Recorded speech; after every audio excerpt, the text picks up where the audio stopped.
성막을 만드는 이유, 성막이 있는 이유는 하나님의 영광이 임하기 위해서입니다.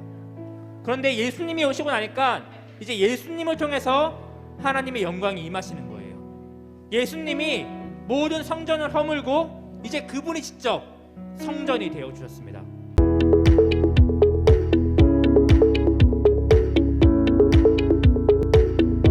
자, 우리 오늘 본문 말씀 한번 읽어보겠습니다. 오늘 본문 말씀 출애굽기 40장 34절 말씀 함께 읽어볼게요. 시작. 구름이 회막에 덮이고 여호와의 영광이 성막에 충만하매. 아멘. 자, 이 성막이라는 곳에는 하나님이 임하시는 자리였습니다.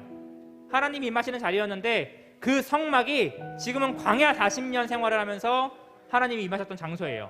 하나님을 만났던 장소입니다.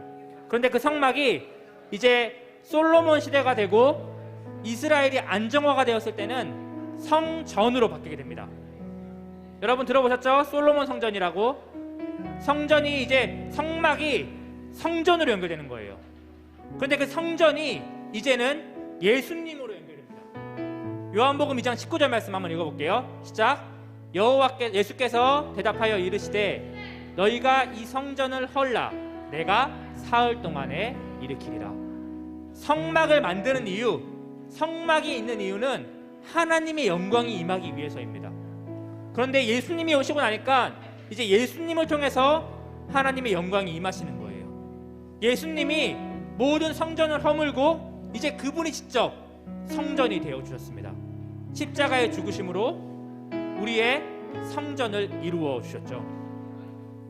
예수님께서 십자가 사건을 당하실 때 여기 이 휘장이 위에서부터 쫙 찢어졌습니다. 이 찢어짐의 의미는 이제 예수님께서 완전한 구원을 이루셨다는 거예요. 이제 성전을 통해 하나님이 일하시는 것이 아니라 예수님을 통해서 하나님이 역사하신다라는 거죠. 이 겉면에 힘입어서 바울 사도는 이렇게 이야기합니다. 우리 함께 읽어볼게요. 시작. 너희가 하나님의 성전인 것과 하나님의 성령이 너희 안에 계시는 것을 알지 못하느냐. 아멘. 바울 사도는 이야기하는 거예요. 얘들아, 예수님이 이제 너희들 가운데 있어. 예수님이 오셨으니까 이제 너희가 성전이야. 너희가 성막이야. 다른 말로 하면 지금 너희가 있는 곳에 하나님의 영광이 임하신다라는 거죠. 이제는 우리가 하나님의 성전입니다. 우리가 하나님의 성막이에요. 그래서 이거 만들어 본 겁니다. 이 만드는 것들을 통해서 여기 이거 그냥 모형이 아니라 이 성막이 이제 우리라는 거예요. 우리가 하나님의 영광이 임하는 자리입니다.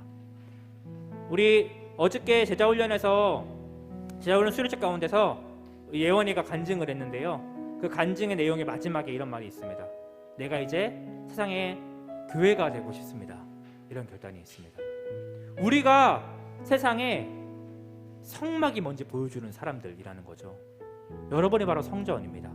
하나님의 영광이 여러분 가운데 임하신다라는 거죠. 마지막으로 출애굽기 40장 34절 말씀 함께 읽겠습니다. 시작. 구름이 회막에 덮이고 여호와의 영광이 성막에 충만하매. 저와 여러분 가운데 여호와의 영광이 충만하게 임할 줄 믿습니다.